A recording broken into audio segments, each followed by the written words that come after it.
34세 나이에 이미 10여 년을 수도원에서 살아온 한 여인이 있었다. 이름은 지은. 젊은 시절 방황과 상처 끝에 하느님의 부르심을 받아 수도원에 들어갔고 그곳에서 정해진 규율 속에 기도와 봉사로 시간을 채워왔다. 그녀는 외부의 화려함과는 거리가 멀었지만 오히려 그 안에서 진정한 평화를 찾으려 했다. 그러나 누구도 모르게 마음 깊은 곳에는 아직 풀리지 않은 고통과 후회가 남아 있었다. 지윤이 수도원에 들어가게 된 직접적인 이유는 동생의 죽음이었다. 군 복무 중 갑작스러운 사고로 세상을 떠난 동생을 제대로 돌보지 못했다는 죄책감은 그녀를 무겁게 짓눌렸다. 가족 곁에 있어야 했던 순간 그녀는 대학과 아르바이트에 매달려 있었다. 그 후 그녀는 모든 것을 내려놓고 하느님께 인생을 맡기겠다고 결심했다. 그렇게 선택한 삶이 수도자의 길이었다. 수도원 안에서 지은은 모범적인 수녀였다. 공동체 생활을 누구보다 성실히 지켰고 맡은 일을 충실히 했다. 특히 인터넷과 미디어 활용에 능숙하여 수도원의 공식 홈페이지와 사회관계망 계정을 관리했다. 온라인으로 모금 활동을 진행하거나 신앙 글을 게시해 외부와 연결하는 역할을 맡았다. 수도원 밖 세상과의 창을 여는 일이 그녀에게 주어졌던 것이다. 다른 수녀들은 그런 일을 부담스러워했지만 지은은 그것을 자신의 사명처럼 여겼다. 그 덕분에 그녀의 이름은 수도원 바깥에도 조금씩 알려졌다. 기부자들과 연락을 주고받고 온라인 캠페인을 운영하면서 그녀는 신앙과 봉사에 헌신적인 모습으로 비쳤다. 그러나 아무도 알지 못했다. 그녀가 밤마다 성당의 고요 속에서 홀로 기도하며 여전히 자신이 옳은 길을 가고 있는지 의문을 품는다는 사실을. 수도 생활은 분명 축복이었지만 동시에 깊은 고립이기도 했다. 그런 어느 날 수도원 메일함으로 낯선 후원자의 메시지가 도착했다. 싱가포르에서 오래 살고 있는 한국계 사업가라며 자신을 소개한 인물. 이름은 다니엘 강이었다. 그는 수도원이 운영하는 아동돕기 프로그램에 큰 금액을 기부하며 짧은 글을 남겼다. 당신들의 사명을 존경합니다. 저 역시 신앙 안에서 버티고 있는 사람입니다. 문장은 간결했지만 성실하고 진지한 기온이 묻어났다. 지은은 정중히 답장을 보냈다. 관심과 후원에 감사드립니다.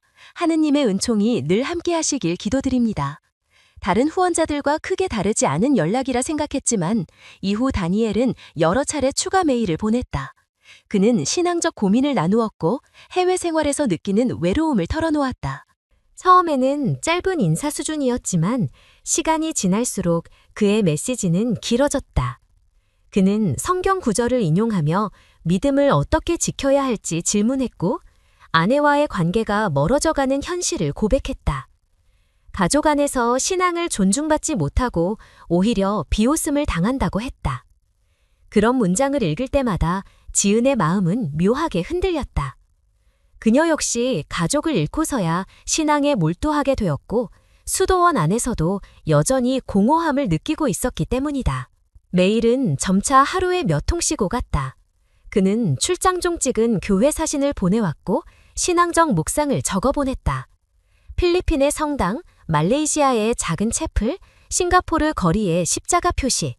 사진과 함께 하느님은 버려진 자 곁에 계십니다.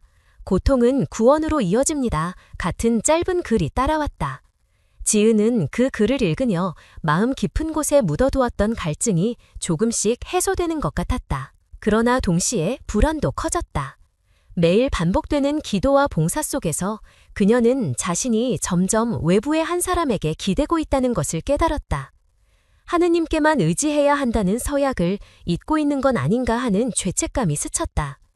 하지만 다니엘의 글은 너무나 절묘하게 그녀의 상처와 맞닿아 있었다.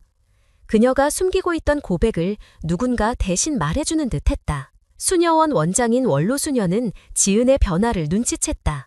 컴퓨터 앞에서 보내는 시간이 늘어났고 공동기도 중에도 산만해 보였다.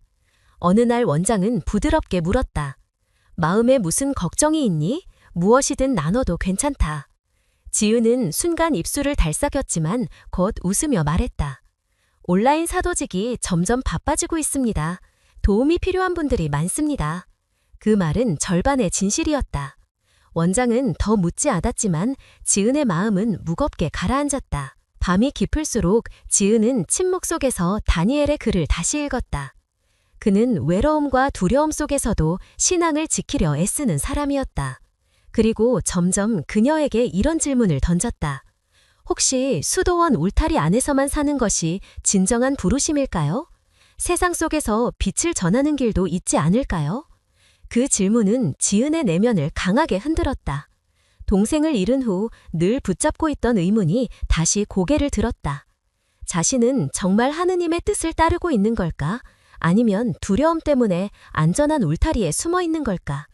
수도원에서 보낸 10여 년이 결코 헛된 것은 아니었지만 어쩌면 더 큰 사명을 외면한 채 살아온 것은 아닐까 하는 불안이 지은을 사로잡았다.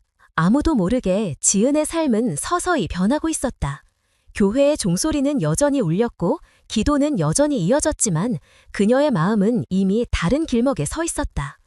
수도원 담장 너머에서 다가오는 목소리가 점점 더 크게 들렸다. 그리고 그 목소리는 그녀가 잊으려 했던 갈망을 다시 불러일으키고 있었다. 다니엘의 편지는 시간이 갈수록 더 길어졌다. 처음에는 단순히 감사의 인사와 신앙적 격려였지만 점점 그의 삶을 깊이 드러내는 고백으로 변해갔다. 그는 아내와의 관계가 이미 무너져가고 있다고 했다. 같은 집에 살지만 방을 따로 쓰고 대화는 거의 없으며 기도하는 모습조차 비웃음을 당한다고 했다. 그는 가족 안에서조차 믿음을 이유로 고립되고 있다고 털어놓았다. 지은은 그 글을 읽으며 마음이 요동쳤다. 자신은 가족을 잃은 뒤 수도원에 들어와 고립을 선택했지만 그는 가족 안에서 고립을 강요당하고 있었다. 다니엘은 자신의 신앙 여정을 자주 이야기했다. 신앙을 떠났다가 다시 찾은 경험, 다시 돌아왔을 때 가족에게조차 이해받지 못한 외로움, 사업 속에서 겪는 갈등 등을 상세히 묘사했다. 그는 성경 구절을 인용하며 자신이 느끼는 감정을 설명했다. 지은은 그 문장들을 읽으며 오래된 의문과 맞닿는 울림을 느꼈다. 수도원 안에서 늘 기도했지만 한편으로는 세상 속에 갇힌 듯한 답답함을 지워낼 수 없었기 때문이다. 매일은 매일 이어졌다. 아침마다 새로운 메시지가 도착했고 밤마다 또 다른 긴 글이 올라왔다. 그는 출장 중 찍은 성당 사진을 보내주며 자신이 얼마나 신앙을 붙들고 있는지 강조했다. 어느 날에는 작은 성구를 적어 보냈다. 주님은 상심한 이를 가까이 하시고 마음이 부서진 이를 구원하신다. 그 문장은 지은의 가슴 깊숙이 파고들었다. 그녀는 동생의 죽음 이후 그 말씀을 수없이 묵상했지만 그날따라 다니엘의 글을 통해 다시 읽으니 전혀 다른 의미로 다가왔다. 지은은 어느새 그의 메일을 기다리고 있었다. 매일의 일과가 끝나면 기도 후 남몰래 컴퓨터 앞에 앉아 새로운 메시지가 왔는지 확인했다. 마음 한구석에서는 죄책감이 밀려왔지만 동시에 놓칠 수 없는 위로였다. 수도원에서의 삶은 규칙적이고 안정적이었지만 그 속에서 느끼는 공허를 채워주는 건 다니엘의 목소리 같은 글뿐이었다. 그는 점점 더 개인적인 이야기를 털어놓았다. 아내가 자신을 무시하며 다른 사람과 가까워졌다는 의심, 두 딸과의 관계가 서서히 멀어지고 있다는 고백. 그는 자신이 가정을 지키려 애쓰지만 결국 믿음을 이유로 조롱받고 버림받는 것 같다고 했다. 지은은 그 고백을 읽으며 깊은 연민을 느꼈다. 가족을 지켜주지 못한 죄책감, 수도원에 들어온 이유와 겹쳐져 그녀의 마음을 흔들었다. 다니엘은 지은에게 끊임없이 질문을 던졌다. 정말 수도원 담장 안에서만 하느님을 섬기는 것이 전부일까요? 세상 속에서 고통받는 사람들과 함께하는 것도 사명이 아닐까요? 이 질문은 지은의 마음속에 오래 자리 잡고 있던 의문을 건드렸다. 수도 생활이 하느님의 뜻을 온전히 따르는 길이라고 믿어왔지만 동시에 자신이 세상을 피하고 있다는 생각을 떨칠 수 없었던 것이다. 밤이 깊을수록 그녀는 다니엘의 메시지를 다시 읽었다. 그는 자신의 신앙적 고통을 숨기지 않았고 그것을 마치 함께 짊어질 수 있는 짐처럼 나누었다. 그의 글은 단순한 격려가 아니었다. 신학적 깊이가 있었고 동시에 인간적인 절박함이 담겨 있었다. 지은 자신이 그 글에 점점 더 의지하게 되고 있음을 깨달았다. 어느 날 밤 다니엘은 긴 메시지를 보냈다. 그는 기도로 밤을 지새웠다고 했다. 그리고 환상스러운 보았다고 말했다. 한 한국 수녀가 먼 땅에서 아이들을 가르치고 있었다. 그녀는 어두운 곳에 빛을 전하고 있었다. 그 모습이 너무 선명했다. 저는 그게 하느님이 보여주신 길이라고 믿습니다. 그 문장을 읽은 순간 지은은 심장이 멎는 듯했다. 마치 자신에게 직접 전해진 계시처럼 느껴졌다. 수도원의 원장은 지은의 변화에 더욱 주목했다. 공동 기도에서 집중하지 못하고 때로는 밤늦게까지 사무실에 남아 있었다. 원장은 부드럽지만 단호하게 말했다. 지은, 너의 마음이 흔들리고 있다면 나누어야 한다. 침묵 속에서만 끌어안으면 위험하다. 지은은 순간 모든 것을 털어놓고 싶었지만 결국 고개를 저었다. 단지 온라인 봉사가 많아져서 그렇습니다. 원장은 더 묻지 않았지만 그녀는 점점 더 무거운 비밀 속으로 빠져들었다. 다니엘은 이제 그녀를 단순한 대화 상대가 아니라 동역자로 부르고 있었다. 그는 지은이야말로 자신의 신앙을 붙잡아주는 유일한 사람이라고 했다. 당신은 나에게 빛입니다. 하느님께서 우리를 만나게 하신 이유가 분명 있습니다. 그의 고백은 신앙적 언어로 포장되어 있었지만 지은의 마음속에서는 다른 떨림으로 변하고 있었다. 그녀는 스스로를 다독였다. 이것은 단순히 영적 교감일 뿐이라고, 더 깊은 의미를 부여하는 건 위험하다고. 그러나 이미 마음은 흔들리고 있었다.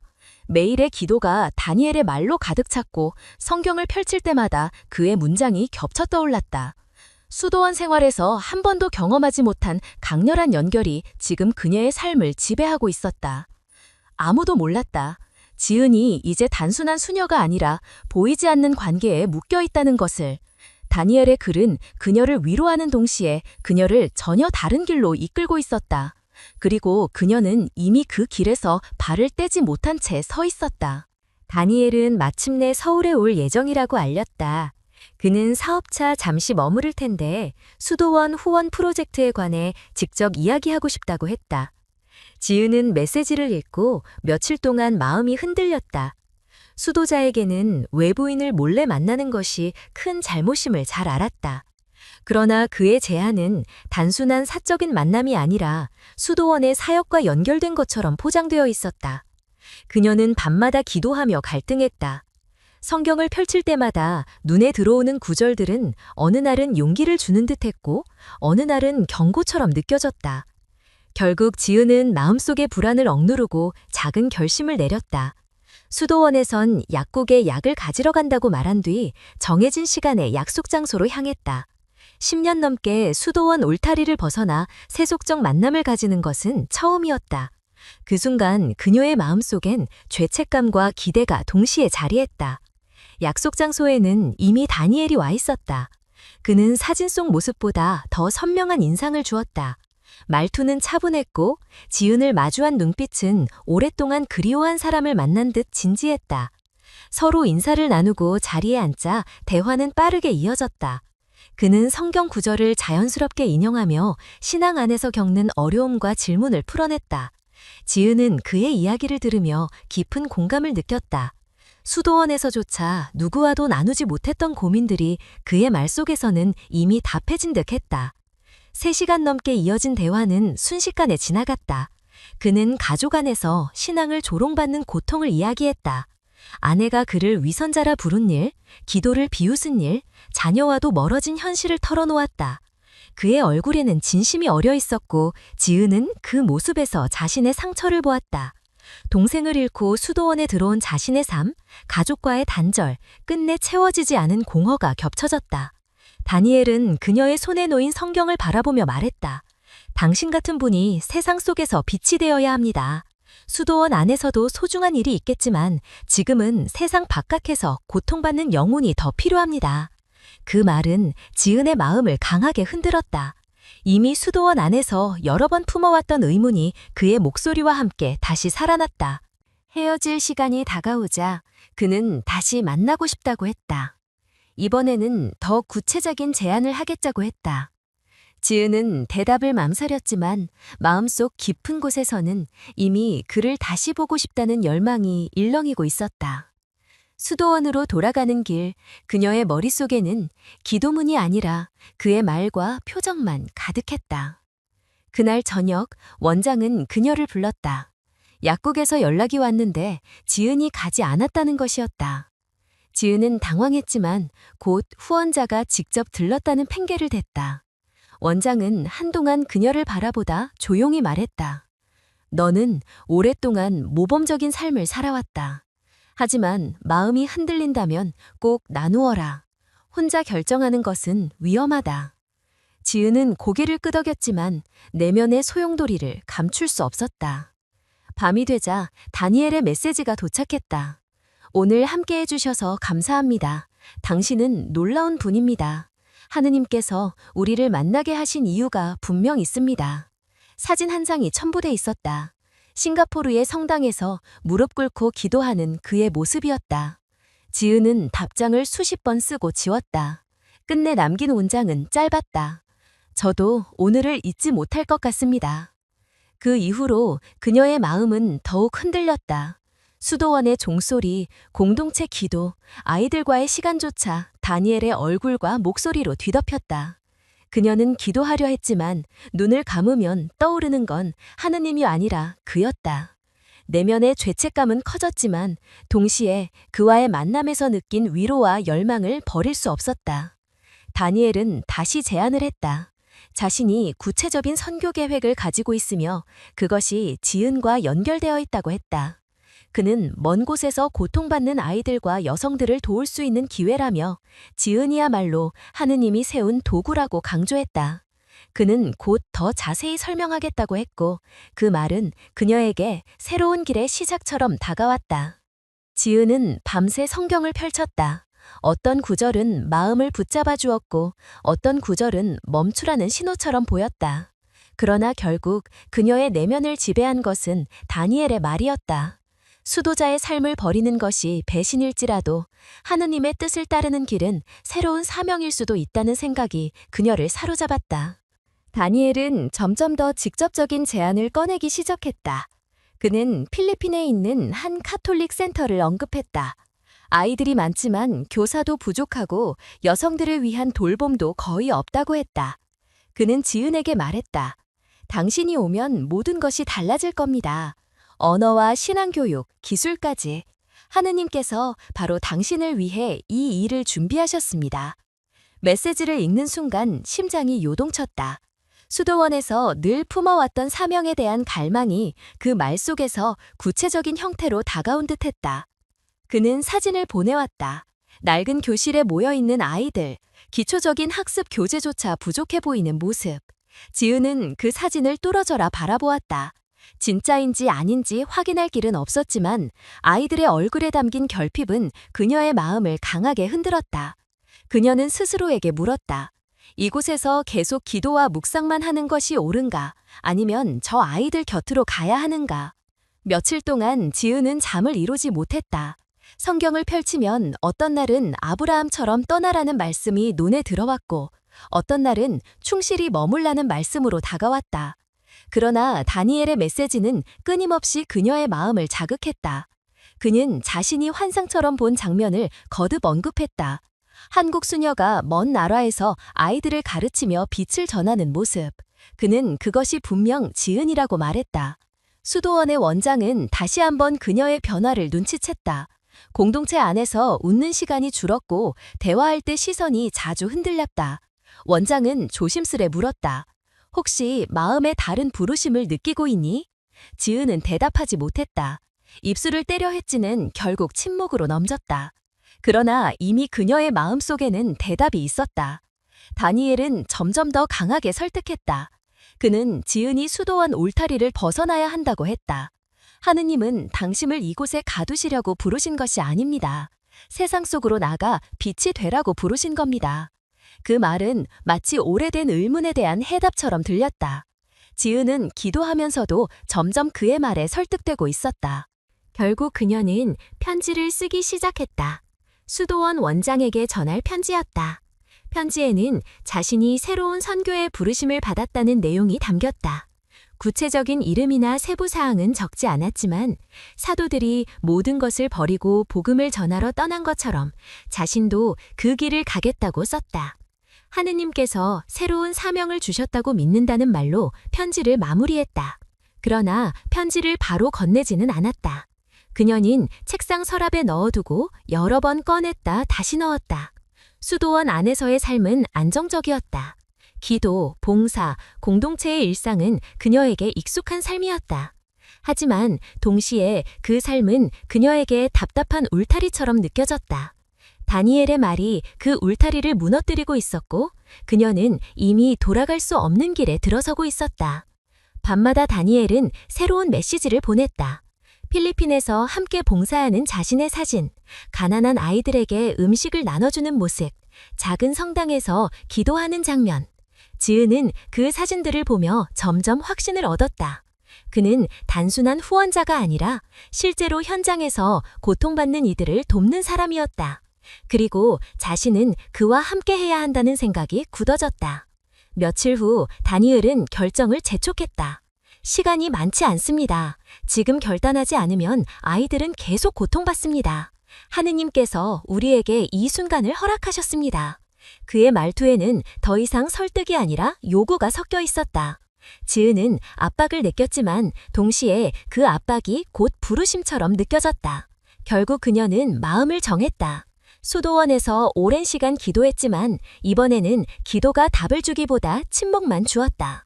그 침묵 속에서 그녀는 스스로 결론을 내렸다. 떠나야 한다. 편지를 다시 꺼내어 마지막으로 읽은 뒤 그녀는 손으로 십자가 표시를 하고 조용히 책상 위에 올려놓았다. 이제 선택은 끝났다. 지은은 결국 수도원을 떠나는 날을 맞았다. 작은 가방 하나와 손때 묻은 성경책, 그리고 늘 곁에 두던 묵주만 챙겼다. 10년 넘게 지켜온 스베복은 방 안에 니틀리 개켜두었고 편지는 책상 위에 올려놓았다. 편지에는 하느님의 새로운 부르심을 따라 나선다는 글귀가 남겨져 있었다. 수도원 문을 나서며 그녀는 마지막으로 십자가를 바라보았지만 발걸음은 이미 멈추지 않았다. 공항에서 그녀를 맞이한 사람은 다니엘이었다. 그는 환한 미소로 지은을 맞으며 모든 것이 준비되어 있다고 했다. 표는 이미 발권되어 있었고 짐도 최소한으로 맞춰졌다. 지은은 긴장과 두려움 속에서도 자신이 새로운 사명을 향해 가고 있다는 생각으로 마음을 다잡았다. 비행기 안에서 다니엘은 끊임없이 그녀를 안심시키려 했다. 그는 노트북을 열어 필리핀에서 지낼 아파트 사진을 보여주었고 봉사할 센터의 모습과 아이들 사진을 다시 꺼내 보였다. 지은은 그 이미지를 보며 마음을 다잡으려 했지만 동시에 설명할 수 없는 불안이 스며들었다.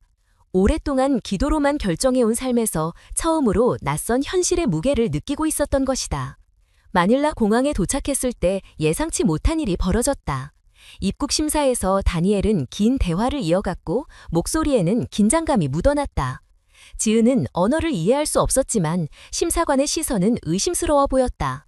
겨우 통과했지만 그 순간 처음으로 마음 한쪽에서 이상한 예감이 스쳤다.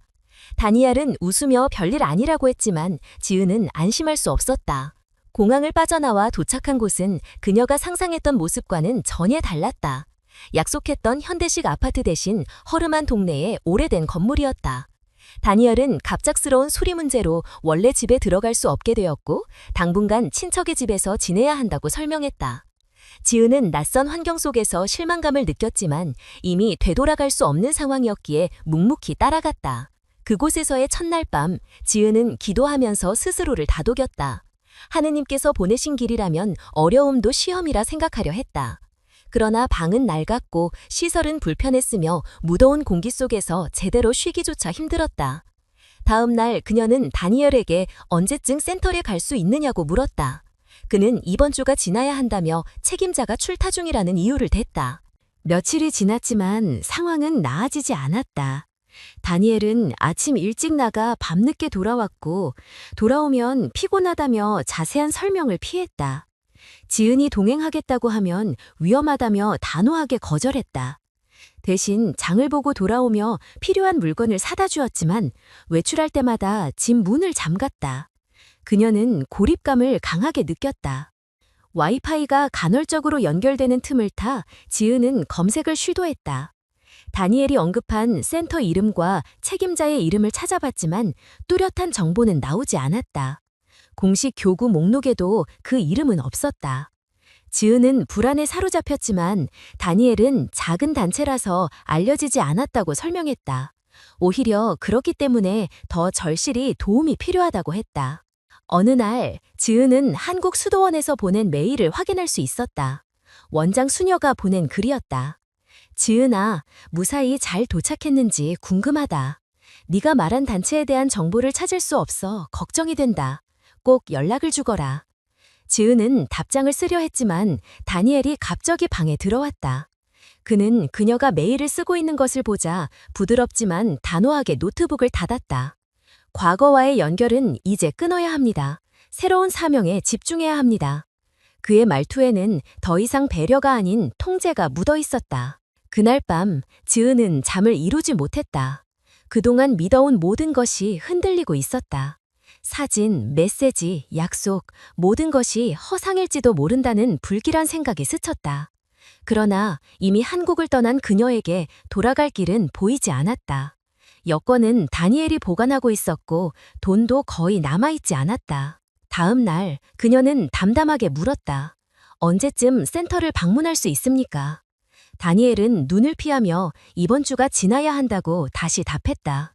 지은은 더 이상 따지지 않았지만 마음속 불신은 돌이킬 수 없을 만큼 커져 있었다. 시간이 흘러갈수록 다니엘의 태도는 미묘하게 달라졌다. 그는 여전히 친절한 미소를 보였지만 지은이 질문을 늘리면 불쾌감에 드러냈다. 그녀가 한국으로 돌아가고 싶다는 뉘앙스를 내비쳤을 때는 차갑게 잘라냈다. 지은은 자신이 점점 더 좁은 공간에 갇히고 있음을 실감했다.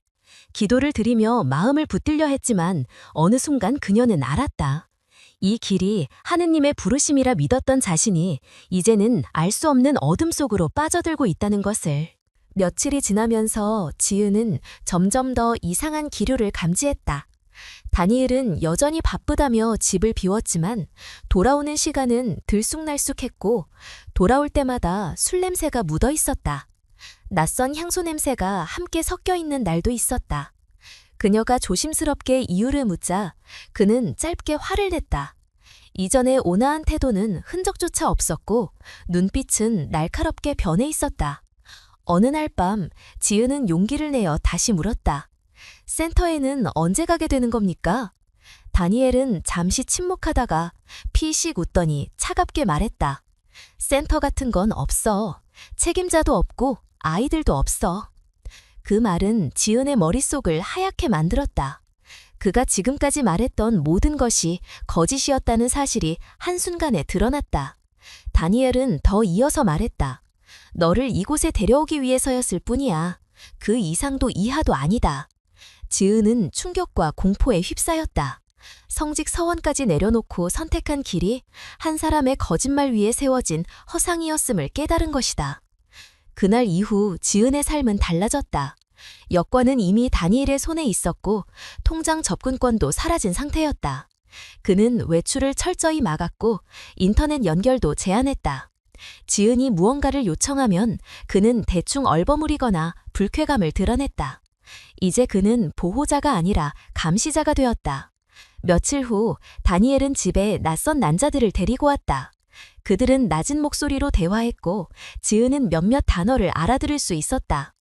여자, 한국, 가격 같은 단어였다. 그녀의 온몸이 얼어붙었다. 다니엘은 그들이 단순한 사업 파트너라고 설명했지만 그의 표정은 거짓을 감추지 못했다. 지은은 몰래 다니엘의 휴대폰을 확인했다. 영어로 된 메시지 속에는 자신을 묘사하는 내용이 있었다. 한국인 수녀, 34, 가족 없음, 순종적. 이어서 금액이 적혀 있었다. 그녀는 숨이 막히는 듯했다. 자신이 단순한 인간으로 취급되는 것이 아니라 거래의 대상으로 팔려나가고 있다는 사실이 분명해졌다. 그 순간부터 지은의 일상은 공포로 가득했다. 다니엘은 이전처럼 부드럽지 않았고 조금만 반항해도 위협적인 태도를 보였다. 지은은 무력감을 느끼며 기도에 매달렸다. 하느님께 도움을 청하는 기도는 이제 절박한 외침으로 바뀌었다. 어느 날 새벽 와이파이가 잠시 열렸다.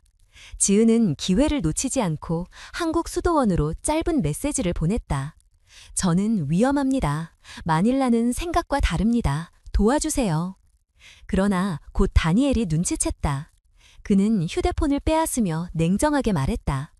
여기서 그런 짓을 하면 아무도 너를 믿지 않을 거다. 이곳 법은 네 편이 아니다. 그의 말투는 협박 그 자체였다. 그 후 다니엘은 더 노골적으로 변했다. 외부와의 연결을 완전히 끊었고 지은을 집안에 가두었다. 방문을 잠그고 필요한 경우에만 짧게 풀어주었다. 음식은 최소한만 주어졌다. 대화는 점점 줄었고 그의 눈빛은 차갑게 가라앉았다. 지은은 자신이 점점 사람이 아니라 물건처럼 다루어지고 있음을 느꼈다. 집안에는 낯선 방문자들이 계속 오갔다. 담배 냄새와 낮은 목소리가 끊이지 않았다. 지은은 문틈으로 흘러들어오는 대화를 듣다가 공포에 사로잡혔다. 익숙하지 않은 언어 속에서도 몇몇 단어는 분명하게 들렸다. 판매, 운송, 달러. 그녀는 온몸이 떨려왔다. 기도를 드릴 때마다 눈물이 흘렀다. 하느님께서 자신을 왜 이런 길로 이끄셨는지 이해할 수 없었다. 그러나 동시에 마지막 순간까지 믿음을 버리지 않겠다는 다짐도 생겼다. 묵주를 꼭 쥐며 그녀는 속삭였다. 주님, 저를 잊지 마소서. 시간이 흐를수록 다니엘의 진짜 얼굴은 완전히 드러났다. 그는 지은에게 아무런 존중을 보이지 않았고 오직 거래의 대상으로만 대했다. 그녀는 이제 자신이 어디로 팔려가게 될지 모르는 운명을 기다려야 하는 상황에 놓였다. 절망 속에서도 지은은 언젠가 기적이 일어날 수 있다는 작은 희망을 놓지 않았다. 그러나 현실은 점점 더 잔혹하게 변해가고 있었다. 지은은 매일 탈출을 꿈꾸었다. 다니엘의 감시는 치밀했지만 완벽하지 않았다. 그는 술에 취해 깊이 잠드는 날이 많았고 그때마다 지은은 작은 가능성을 엿보았다. 묶여있는 삶에서 벗어나지 않으면 자신이 곧 어디론가 팔려나갈 것이라는 두려움이 현실처럼 다가왔다. 어느 새벽 드디어 기회가 왔다. 다니엘이 술에 잔뜩 취해 쓰러지듯 잠들자 지은은 조용히 자리에서 일어났다. 탁자 위에 놓인 지갑에서 현금 몇 장을 챙겼고 품에는 성경책과 묵주를 넣었다. 여러 개의 자물쇠가 걸려 있었지만 그는 늘 부주의하게 관리했기에 지은은 오랜 시간 끝에 하나씩 풀어냈다. 마지막 자물쇠가 열리자 그녀는 떨리는 숨을 삼키며 문을 열었다. 밖으로 나온 순간 지은은 자유와 두려움이 동시에 몰려오는 것을 느꼈다. 낯선 거리를 무작정 걸었고 어디로 가야 할지 몰랐지만 멈출 수는 없었다. 차가운 새벽 공기 속에서 그녀는 한동안 달리듯 걸었다.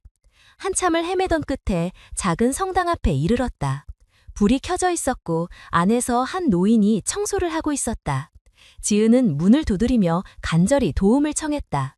서툰 영어와 손짓으로 자신이 위험하다는 사실을 설명했다. 손목에 남은 자국을 보여주자 노인은 놀란 표정으로 그녀를 바라보았다. 그는 다른 신자를 불러 함께 이야기를 나누더니 전화를 거려 했다. 그러나 바로 그 순간 거리에서 자동차 소리가 들렸다. 지은의 온몸이 얼어붙었다. 다니엘이었다. 그녀의 탈출을 눈치채고 쫓아온 것이다. 차문이 거칠게 닫히는 소리, 낯선 사내들의 발걸음, 분노에 찬 목소리. 지은은 절망했다. 다니엘은 성당 안으로 들어와 노인들에게 자신이 그녀의 남편이라고 주장했다. 아내가 정신적으로 불안정해 도망친 것뿐이라고 설명했다. 지은은 필사적으로 반박했지만 언어가 통하지 않았다. 낯선 이방인의 절규보다 유창한 설명이 더 신뢰를 얻었다. 노인들은 혼란스러운 표정으로 서로를 바라보았다. 다니엘은 그녀의 팔을 거칠게 붙잡았다. 귀에 속삭이듯 말했다. 저항하면 이 사람들도 위험해질 거야. 그 협박은 치명적이었다. 지은은 그가 무슨 일을 꾸밀 수 있는지 이미 충분히 보았다. 결국 그녀는 발걸음을 멈추고 끌려갔다. 자동차 안은 숨막히는 침묵으로 가득했다. 지은은 옆에 앉은 사내들의 냉정한 시선을 느끼며 고개를 숙였다. 창밖으로 스쳐 지나가는 풍경은 아무 의미가 없었다. 그녀는 다시 한번 완전히 갇혔음을 실감했다. 집으로 돌아오자 상황은 더 나빠졌다. 다니엘은 차분했지만 그 차분함은 냉혹함으로 가득했다. 그는 지은을 방 안에 가두었고 밧줄과 테이프로 자유를 빼앗았다. 필요한 경우에만 잠시 풀어주었고 대화는 거의 하지 않았다. 문 밖에서는 여전히 낮은 목소리들이 오갔다. 협상이 점점 긴박해지는 듯했다. 며칠 뒤 다니엘은 달라진 표정으로 방에 들어왔다. 그는 마치 연민을 가장한 듯 말했다. 너를 관리할 수 없다고 생각하는 사람들이 있다. 이제 다른 방법을 찾아야 한다. 그의 말은 거래가 임박했다는 신호였다. 지은은 필사적으로 애원했다. 2번 다시 도망치지 않겠다고, 그의 말대로 따르겠다고. 그러나 그는 고개를 저었다. 이미 늦었다. 선택은 끝났다. 그 말은 냉혹하게 울려 퍼졌다. 그날 오후 지은은 차에 태워졌다. 손은 묶여 있었고 옆에는 다시 낯선 사내들이 앉아 있었다. 차는 도심을 벗어나 외곽으로 향했고 창밖은 점점 황량해졌다. 그녀는 성경책을 꼭 쥔 채 눈을 감았다. 마음속으로 기도하며 마지막 희망을 붙들었다. 기도는 더 이상 자신만을 위한 것이 아니었다. 혹시라도 다시는 자신과 같은 희생자가 나오지 않기를, 누군가가 같은 거짓말에 속지 않기를 간구했다. 그녀의 눈가에 눈물이 맺혔지만 목소리는 담담했다. 지은은 알았다. 자신이 이제 완전히 다른 국면에 들어섰음을, 더 이상 탈출의 기회는 없을지도 모른다. 그러나 마지막까지 믿음을 지키겠다는 다짐은 꺼지지 않았다. 그것만이 남은 생의 의미이자 마지막 힘이었다. 자동차는 끝없이 달렸다.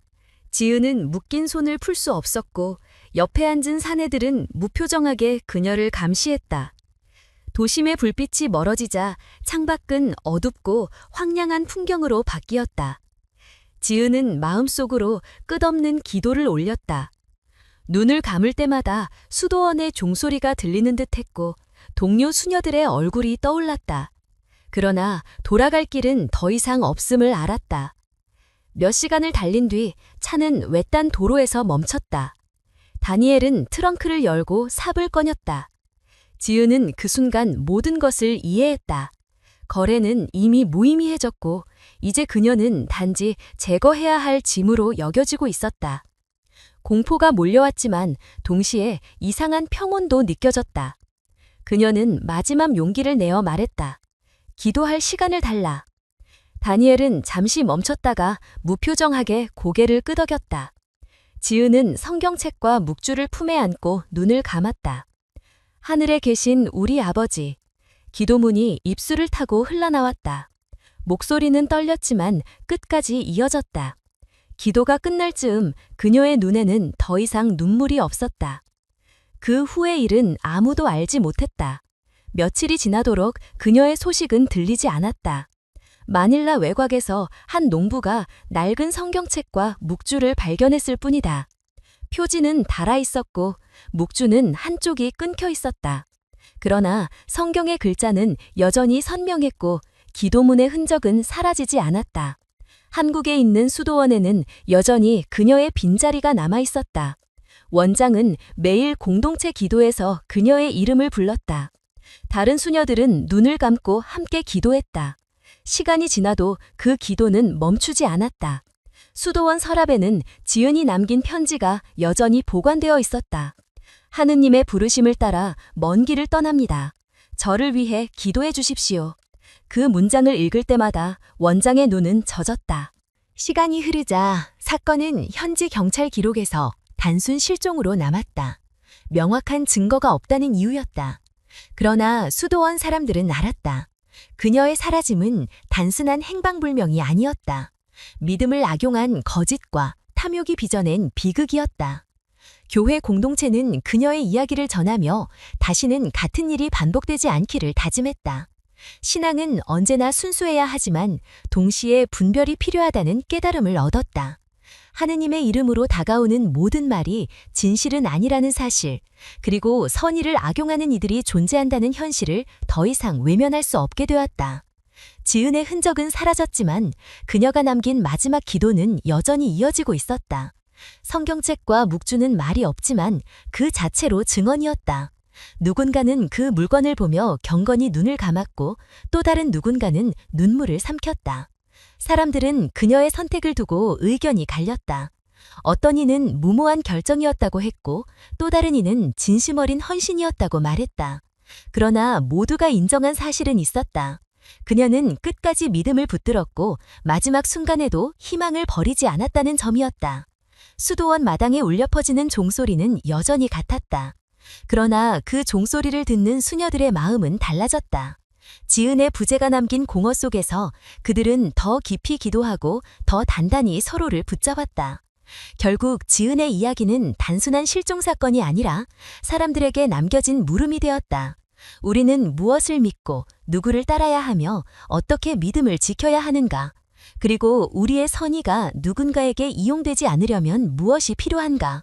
그녀의 성경책은 침묵 속에서도 끊임없이 속삭였다. 믿음은 소중하지만 지혜와 함께할 때 더욱 빛난다는 것을. 오늘 함께 이 이야기를 끝까지 들어주신 모든 분들께 진심으로 감사의 마음을 전합니다. 짧지 않은 시간 동안 마음을 모아 귀 기울여 주신 여러분 덕분에 이 이야기가 단순한 사건이 아니라 깊은 울림으로 다가올 수 있었습니다.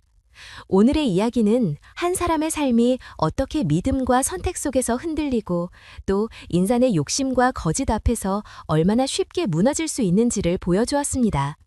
동시에 우리에게 남겨진 것은 두려움이 아니라 끝까지 희망을 붙잡고자 했던 한 인간의 목소리였습니다. 이 이야기를 통해 우리는 신앙과 선의가 언제나 지혜와 분별과 함께해야 함을 배울 수 있습니다.